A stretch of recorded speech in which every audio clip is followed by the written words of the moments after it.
বন্ধুরা, বাবা ছেলেকে বলছে যে সাধুদের বেশি ভক্তি করবি, শ্রদ্ধা করবি দেবতার থেকেও।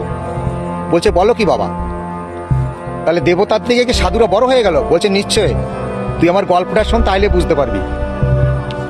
একদিন নারদ হেঁটে যাচ্ছে, যেতে যেতে খুব খিদে পেয়েছে। তাকে ছোট্ট একটা ঘর বাগানের ভিতরে, সেই ঘরে গিয়ে বলে যে মা কেউ আছো? এক মা দরজা খুললো। দরজা খুলে বলছে আপনি কে? বলছে আমি নারদ। বলছে মা আমার খুব খিদে পেয়েছে, আমায় কিছু খেতে দেবে? বলছে এসো। ঘরে নিয়ে ওনাকে খেতে দিল। খেতে দেওয়ার পরে বলছে মা তোমার মুখটা খুব চিন্তিত মনে হচ্ছে। বলছে হ্যাঁ বাবা,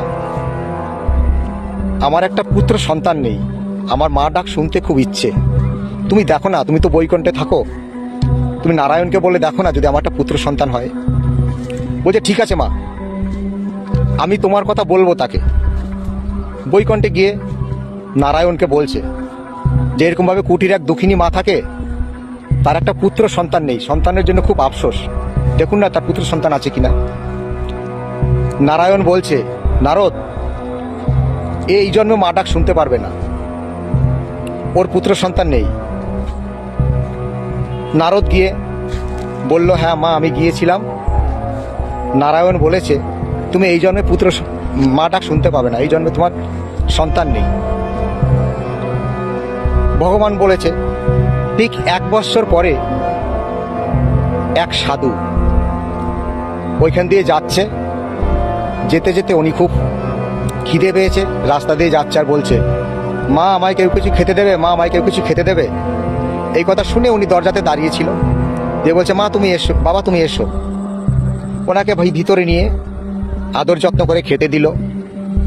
দিয়ে এখন বলছে মা তোমার খুব চিন্তিত মনে হচ্ছে। বলছে হ্যাঁ বাবা, আমার একটাই দুঃখ, আমার কোনো পুত্র সন্তান নেই, মা ডাক শুনতে পারি না, মনে খুব কষ্ট। বলছে মা তোর মাথায় হাত রেখে আমি আশীর্বাদ করলাম, তুই 1 বৎসরের মাথায় তুই 2 পুত্রর মা হবি। বলছে সাধু বাবা আপনি আশীর্বাদ ফিরিয়ে নিন।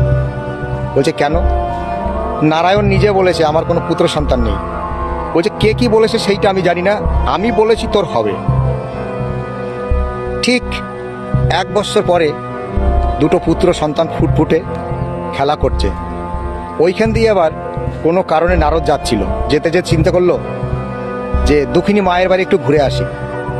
এখন এই মায়ের বাড়িতে গিয়ে দেখে কি 2 সন্তান খেলা করছে। বলছে মা সন্তান 2?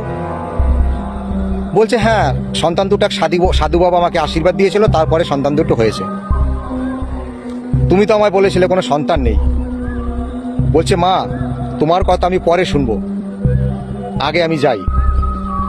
এখন নারায়ণকে গিয়ে বলেছে আচ্ছা আপনার নাম কে রেখেছিল? বহুত নামে আপনাকে ডাকে, এত নাম কারা রেখেছিল? বলছে আমার নাম তো আমি রাখিনি, ভক্তরা রেখেছে।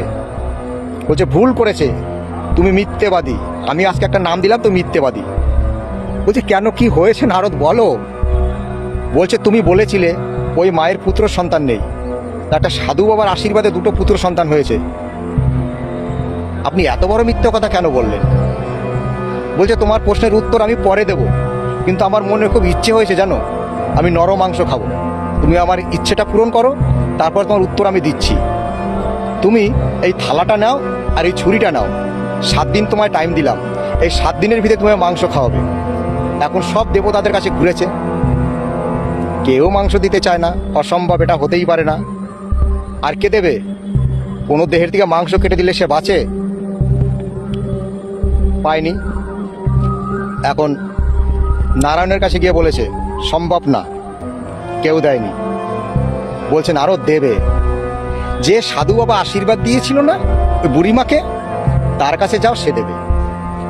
তার কাছে গিয়ে যখন বলেছে যে নারায়ণ নরমাংস খেতে চেয়েছে, বলছে দাও। আচ্ছা দেখে কোন জায়গার থেকে দেব? বলছে কোন জায়গার থেকে দেবে মানে? তুই মাংস দিলে তুমি মরে যাবে না? বলছে না, আরে যে খেতে চেয়েছে এই দেহটাই তো তার, বলো কোন জায়গা থেকে দেবো? হৃৎপিণ্ডটা দিয়ে দেবো? যে পৃথিবীতে আমাকে পাঠিয়েছে তার সেবায় যদি আমাকে লাগে, তাহলে আমার দিতে আপত্তি কোথায়? তখন ওই হৃৎপিণ্ডটা নিয়ে গেছে, সাধু হৃৎপিণ্ডটা নিয়ে। তখন বলছে, নারদ দেখেছো, আমার জন্য যে দেহ দিতে পারে, যে প্রাণ দিতে পারে, তার কথা কি আমি রাখবো না? আমার থেকে আমার ভক্ত বড়। সাধু বাবার গায়ে যখন নারায়ণ হাত দিল, সাধু বাবা উঠে জোর হাত করছে। নারদ, কেন সাধুরা বড় দেখেছ? সাধুদের তো বড় নারায়ণই করে গেছে। জয় হরি বল। যদি ভিডিওটা ভালো লাগে লাইক শেয়ার করবেন। বললাম, গল্প করতে গেলে তার প্রতিপক্ষ কিছু থাকে, তারা কমেন্টে লিখবেন। জয় হরি বল। সকলেই ভালো থাকবেন।